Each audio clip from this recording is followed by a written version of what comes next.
All right, so before I start, I want to thank my mentors, Candida Deweese and Imtiaz. Unfortunately, they are both not here today, I believe. I don't see. No, they are not here.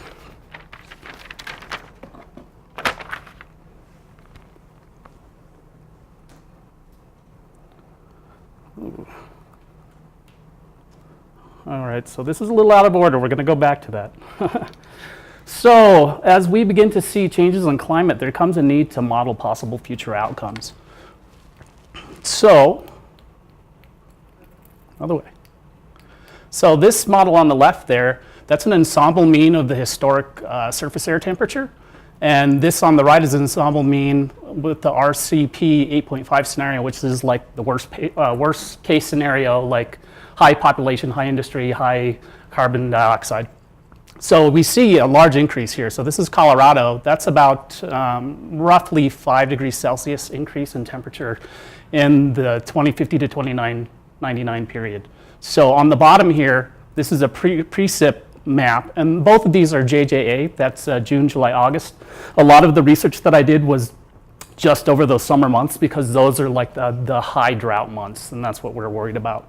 So on the bottom here, you can see that there is precip, like this is our historic model of precip, and on the right, there's a very, very distinct decrease in precip for the future. So this shows that there's a necessity to like forecast, or I wouldn't say forecast, but they use the word project future models or future outcomes.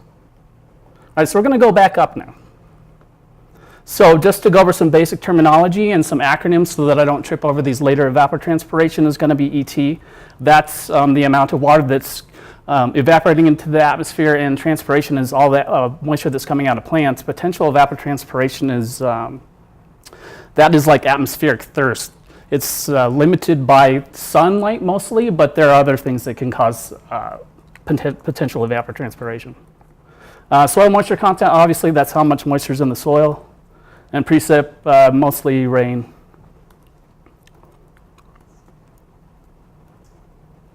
All right, so the way that we look at these things is we download bias-corrected, spatially downscaled coupled model intercomparison projects. Basically what that means is you take a huge climate model and then they spatially downscale it to 1/8 degree spatial resolutions that we can use it at a local level. The sample areas that I did were roughly 3,000 square kilometers. Boulder County is around 1,900 roughly, to give you an idea of how big the space difference is. I used 3 different models. So the GFDL model is a low sensitivity model, and that's a warm wet model. The CanESM is a Canadian model. That's like a medium sensitivity model, and that is a hot wet model. The Hadley model is a hot dry model, and that's the high sensitivity model. So this is just a little map to show you where the areas that I selected. So that's the area in South Dakota, and this is an area in Texas. So the reason why I chose these is because they're both semi-arid. All the Great Plains are considered semi-arid, but South Dakota, they're going through a flash drought right now. That's what they're terming it, because it just happened all of a sudden, and they don't know how it happened. Texas, especially in that very specific position where it's at, it's like half the state is dry, half the state is wet, and they have an input from the Gulf Coast. So there's basically 3 ways that we looked at the data. So we have the Boodikka framework and the complementary relationships. This is very complex. I actually gave a speech in front of 4 climatologists the other day, and they said that after 20 years they couldn't explain this. So they said, don't feel bad that this is hard for you to explain. But basically, when we start looking at my Boodikkas that I did, the further that you are over to the right, the more arid it is. The further that you are to the left, the more wet it is.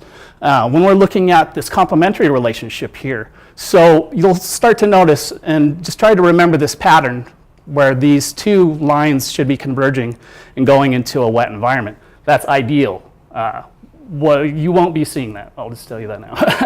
But see, most of your points are going to be up here and down here.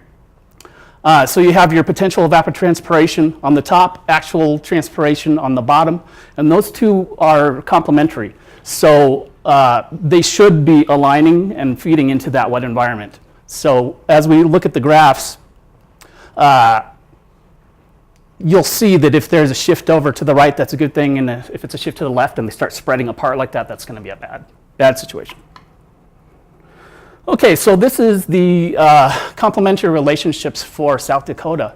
So on the y-axis, we've got the, well, that's really blurry, evapotranspiration and potential evapotranspiration, and that's in millimeters. These are just June through August. And on the x-axis, we've got soil moisture content, and that's standard deviation. So as we're looking at the low sensitivity model over here on the left, you'll start to see for South Dakota, we start moving over to the right. So you're getting the ideal situation where you're moving into a more moist future. So this is the historic model. This is a more contemporary, and this is the near future, 20,000 to 2099. So you'll start to see we start going over to the right. And then for the Hadley model, you'll start to see that it starts to recede backwards. And this is a very extreme case here, that we're actually -1 standard deviation for almost every period. So each one of these dots represents 1 year in that time period.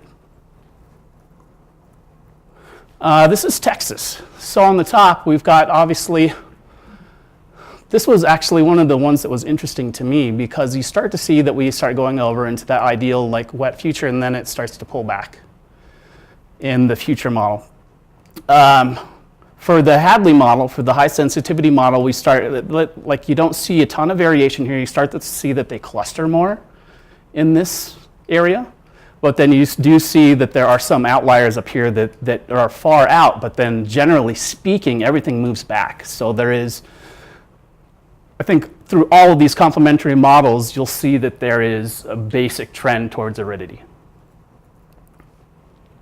These are the Boodikka framework models that I was explaining.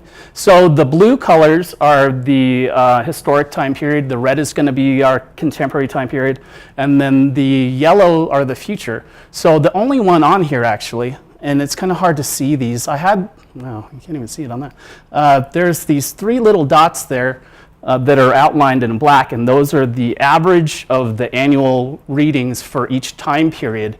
So we kind of wanted to emphasize those and see if there was a difference between them. On all of these maps, with the exception of this one, that's the warm-wet model. It actually shows that it's the only one that shows that there's going to be like moisture in the future. All the rest of these, there's a shift to the right. The third way that we look at these is with the histograms. So these are the 3 different models. This is South Dakota, that's the low, medium, and high sensitivity models, and then you've got Texas across there.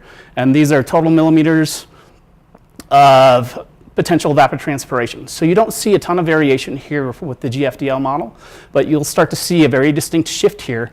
The blue is the historic, and the orange is the contemporary, and the gray is the future. You see that there's a shift here. You can see the blue, and then the orange, and the gray shifting forward. You see it very distinctly here in the high sensitivity model, to where there's very much so an increase in PET, and that means that there's going to be so much, that means that there's going to be a lot of atmospheric thirst, and that's not necessarily a good thing if we don't have the water to support that.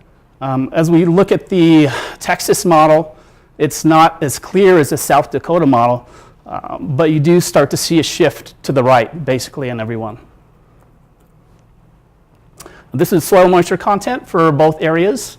Obviously, this is the only one that shows any increase in soil moisture, but every single one of these other ones, this is the 20,000, 2099, you see that there's a very distinct increase in frequency of very low soil moisture content in that period, in that time period, and likewise through Texas. All right, so what does that mean? I basically just went through all of these with you. There's specific differences in the models, but what I want you guys to have a takeaway with this is that The middle period is the only one that showed any kind of wet signal. That could be due to interdecadal variability. When we look at time periods in 50-year sets, you don't take into account things like El Nino and La Ninas. You have to start looking things that, like in a more climatological model where you're looking at smaller year sets. And basically through every single model that there was, it showed that there's a general trend towards aridity. And that's it.